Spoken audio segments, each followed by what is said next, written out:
Hola, ¿qué tal? Ya estamos a punto de llegar a la parte del problema fundamental del cálculo de variaciones. Y ahora nos hace falta ver qué son los valores máximos y mínimos con las funcionales, los cuales se van a llevar extremales. Si consideramos en Rn una función, no sé,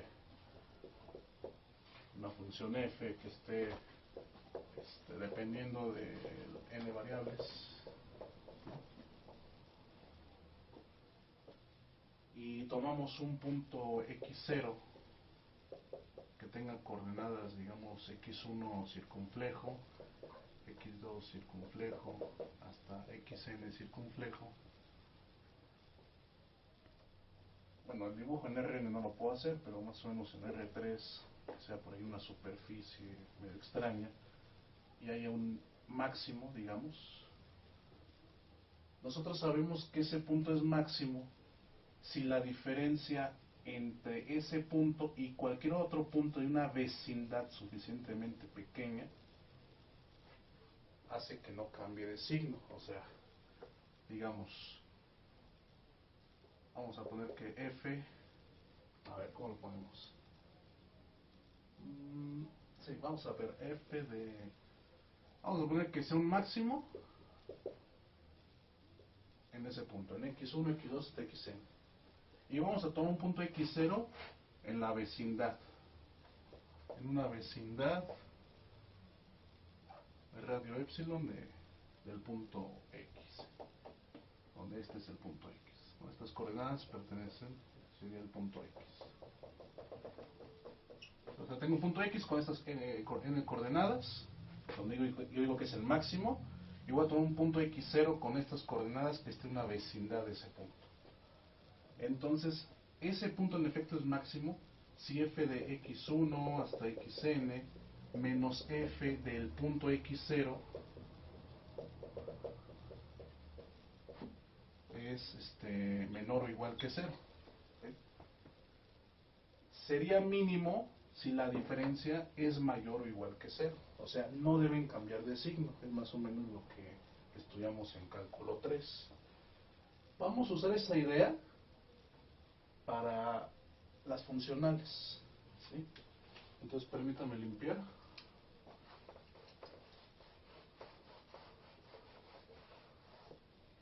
Y vamos a escribir una definición. Vamos a poner la funcional j de y tiene un extremo, tiene un valor extremo, bueno, un extremo relativo. De hecho, ahorita lo que escribí en ese momento era un extremo relativo, porque no necesariamente era un global. Vamos a poner un extremo relativo en un punto y. Acuérdense que son funciones, entonces y es una función. Vamos a ponerle un circunflejo. Y ese extremo en el cálculo de variaciones se llama extremal, llamado extremal.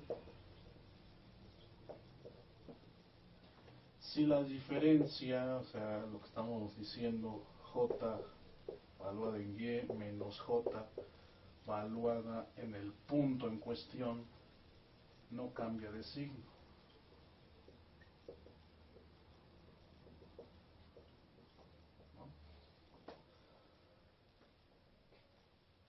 Pero no cambia de signo en toda vecindad de ese punto. Aquí, como, bueno, o sea, estamos hablando de funciones, más que una vecindad tendríamos que hablar de que sean cercanas. Para toda y cercana a y circunflejo, ¿no? Y a ver, acuérdense que habíamos hablado de la cercanía de orden cero, de primer orden, con la norma de los máximos, ¿no? A eso se refiere. Y bueno, o sea, en ese sentido podemos definir qué tan cercanas las queremos. O sea, podemos hablar de la cercanía, como ahorita les acabo de comentar, de orden cero, ¿no? Cuando tenemos norma de y1 menos y2, y eso acuérdense que era el máximo, del valor absoluto de y1, que es función de x por supuesto, menos y2, que también es función de x, en algún intervalo donde estemos trabajando, ¿no? Y también podríamos hablar de la cercanía de primer orden o de orden 1. Nuevamente sería norma de y1 menos y2, pero esto sería el máximo. Esta parte es la misma, valores absolutos, valor absoluto de y1 de x menos y2 de x, más máximo del valor absoluto, pero ya no es la diferencia de las funciones, sino la diferencia de las primeras derivadas, y1' de x menos y2' de x. Para ambos casos, x debe estar en el intervalo donde se esté trabajando.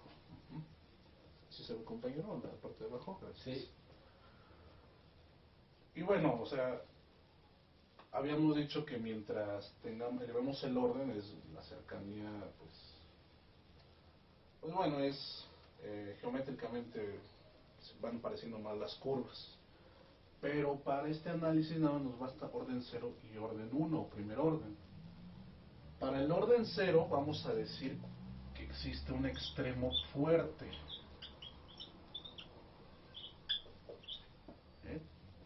Y para el primer orden vamos a hablar de que existe un extremo débil.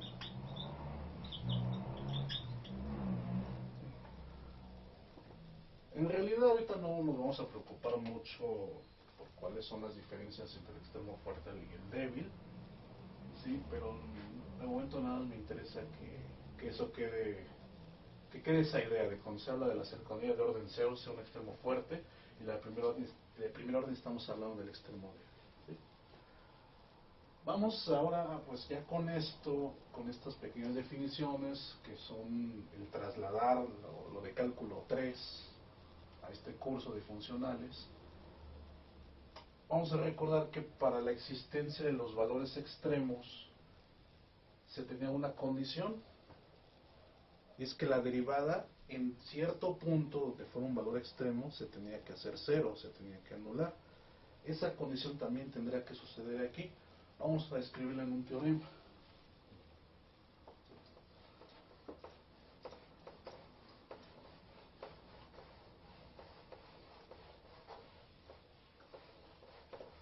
Vamos a poner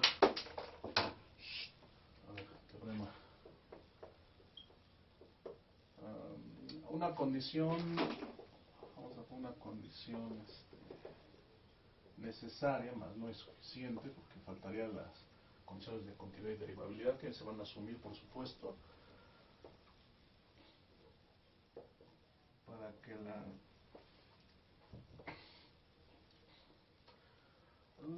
una función, para que la funcional j de y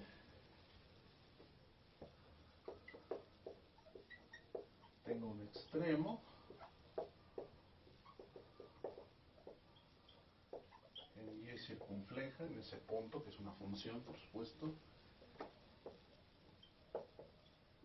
Es que, ¿qué, mi estimado? Ya te vi que... Derivable. ¿Que sea derivable? No solamente que sea derivable. Continua. No, estábamos diciendo que la derivada se tiene que anular, pero ¿cómo se le llama la derivada de una funcional? Tangente. No, ya se está durmiendo. Es que la variación, o su variación, vamos a poner su variación,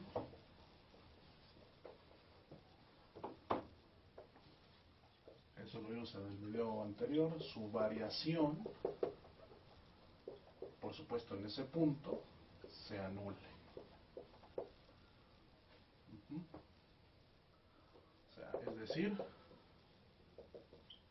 acuérdense que la delta mayúscula j de h era el incremento, y esto lo podemos poder representar como una phi de h más una épsilon por la norma de h, pensando que estos tiendan a cero, que sean despreciables. Esta phi de h habíamos dicho que era lineal y que era la variación. Ya formalmente lo habíamos escrito con los símbolos delta minúscula j de h. Pues estamos hablando de la parte lineal del incremento, esa es la variación. ¿Sí? Entonces, es decir, que la variación sea cero para toda y, pues en el punto en cuestión, vamos a ponerlo así. Vamos a probar este teorema. Es un pequeño bosquejo, de hecho no vamos a hacer un caso porque habría que suponerlo para si tenemos un máximo y si tenemos un mínimo. Vamos a hacerlo nada más para uno de los dos casos y el otro se va a hacer análogamente. Bueno, ustedes lo van a hacer si quieren. Vamos a hacer la prueba.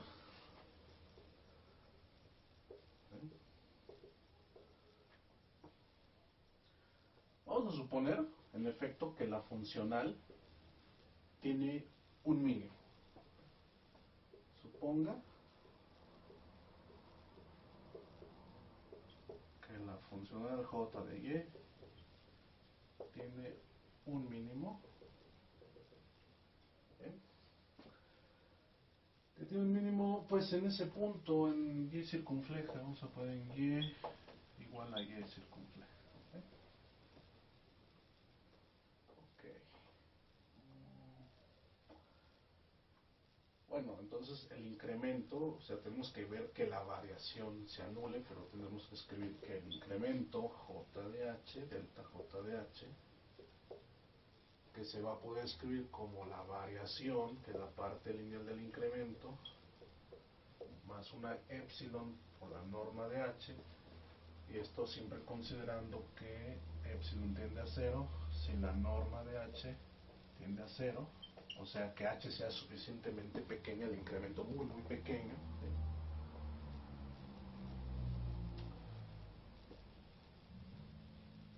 Si el incremento, o sea, si la h es muy muy pequeña, ¿qué va a pasar con el signo del incremento? ¿Qué va a pasar, estimado? O sea, si h es suficientemente pequeña,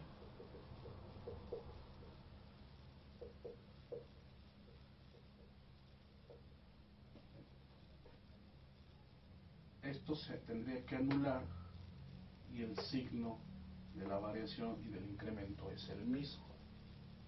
Eso tendría que suceder. ¿Sí? Si h es suficientemente pequeña, vamos a poner que el incremento tiene el mismo signo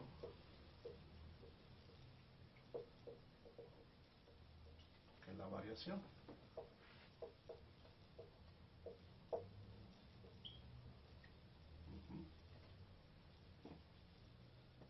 Bien.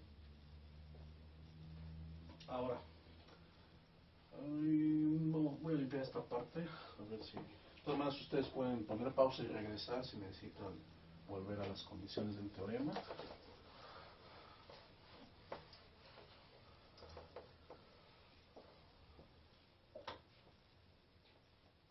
Vamos a suponer que existe una función h para la cual esta variación no se anule. O sea, si estamos hablando de que el teorema dice que si tenemos un extremo, la variación se tiene que anular. Entonces vamos a hacer, a negar la tesis para llegar a una contradicción.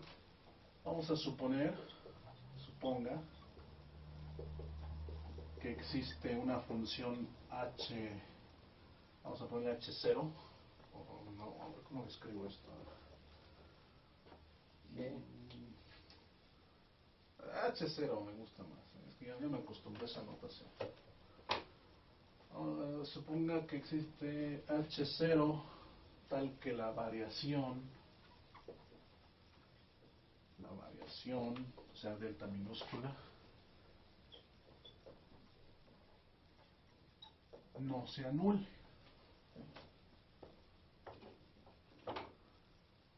Ahora, para llegar a la contradicción vamos a tomar un escalar, un número real, ya sea positivo o negativo. Y vamos a ver qué pasa. Tomemos un alfa mayor a 0.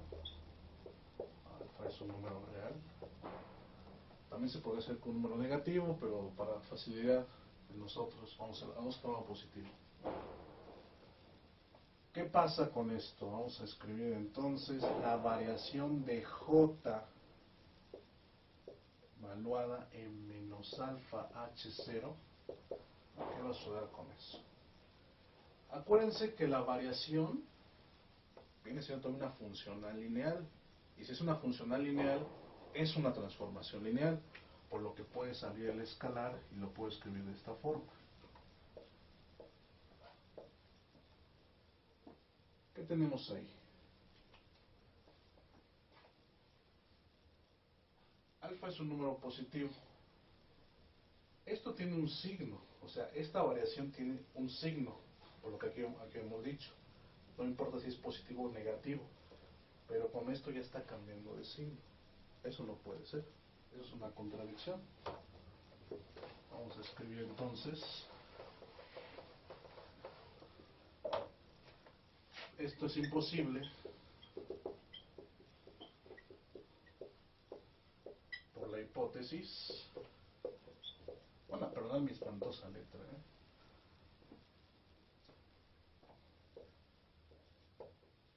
de que J de Y, o sea la funcional, tiene un mínimo en Y. Bueno, o sea, a lo mejor no se ve inmediatamente, pero si recordamos que el hecho de que tenga un mínimo es que no cambie de signo la diferencia, o sea, la variación que tenemos aquí, entonces es claro que lo contradice, ¿no? O sea, ambos deben ser el mismo signo. Entonces tendríamos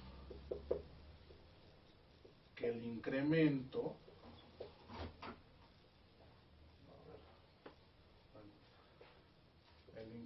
que sería J de Y circunfleja más H menos J de Y circunfleja es mayor o igual a 0. Sería la contradicción. Por supuesto, para una H suficientemente pequeña, que es lo que habíamos dicho, esto significaría que la norma de H pues tiende a 0, ¿no? Y así, esto contradice de que en H0, perdón, es en H0, ¿no? O sea, aquí se me fue el avión, es en H0, estamos trabajando en ese punto para llegar a la contradicción. Si se anula, o sea, la variación J de H, 0, tiene que ser 0. O simplemente J de H para toda H, ¿no? O sea, para toda H en el espacio de funciones continuas en A. Bueno, vamos a... Esto fue así como que mucha talacha, un poco difícil, no difícil, son muchas ideas. Pero vamos a atravesarlo a un ejemplo concreto, ¿sí?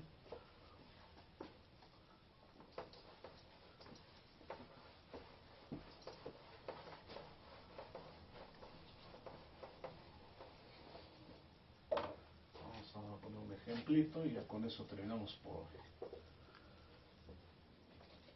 J de Y es la funcional de 0 a 1 de x cuadrado más y cuadrado de x. Esta funcional vamos a decir que tiene un mínimo